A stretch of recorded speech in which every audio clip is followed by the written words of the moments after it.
Hello and welcome to this video in the series about each of the new constituencies. For this video we'll look at one of the new constituencies in the Eastern region. In this short video we will look at the details on the new constituency, how this new one is formed, the previous results, the 2019 results, current candidates, and make predictions with different levels of how bad of a day it might be for the Conservatives. Please comment below for anything you'd like to see and subscribe to our channel to see new updates that we'll do and discussion videos as the election gets closer. There are lots of changes with boundaries in the next election, so we're going to give a quick overview of how the boundaries are changing and how it's going to affect each seat. Only 65 seats, or 10% of the seats, are staying the same, so here we're going to compare how the new seat compares to the main one that is replacing. There are some huge changes, such as the City of Chester, which now has 2 seats, but some seats are being completely dissolved, with populations moved to neighbouring seats. So why are the boundaries changing? Every so often there are boundary changes to represent the current population movements. Some of them are based on land, without any population, and some of them are just because of population, for example new housing estates.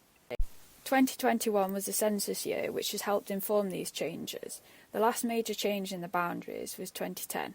Now let's look at some of the details about the constituency. There are 8 regions in England, with Scotland, Wales and Northern Ireland on a country basis. There are 32 seats in Wales, 57 in Scotland, 18 in Northern Ireland and an average of 60 in each of the English regions. The population can vary hugely. The highest is nearly 152,000, which is in Birmingham Ladywood, while the lowest is less than 27,000, which is in the Western Isles of Scotland, which also has the lowest electorate at 21,000. The average population is 103,000 and the average electorate is 73,000. The largest area is the most northerly mainland seat, which is Caithness, which is nearly 12,000 kilometres squared, or approximately 100 times the size of Manchester. The average is 380, while the smallest is only 6.8.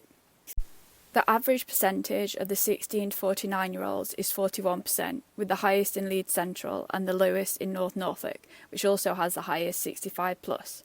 The average 65+ is 38%, with the minimum at 15%, which is in the area around Canary Wharf. Density averages nearly 1,400, with the highest in Bethnal Green and the lowest in Caithness. This constituency has a boundary change. There is a boundary change here, but it hasn't taken in any more areas. When we're looking at the winner in 2019, it's a bit more relevant to the seats that are now made up from multiple old seats. Nevertheless, this is the result from 2019, with the winner and whether the seat was held or it changed. Here are the winning party and those that came second, and also the majority. The size of the majority is key when considering how this seat might change.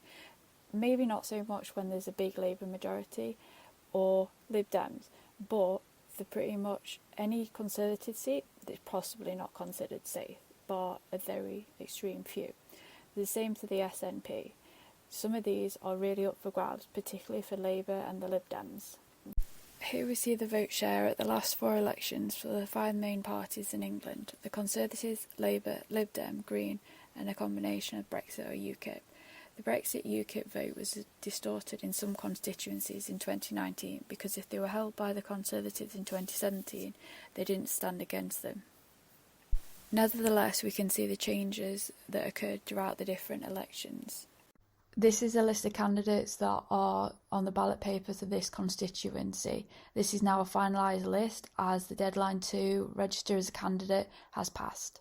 In these forecasts, we expect the seat to remain the same. Thank you for watching this video. We hope you learned a lot about the new constituencies. Please subscribe to our YouTube channel, follow us on Instagram and Twitter.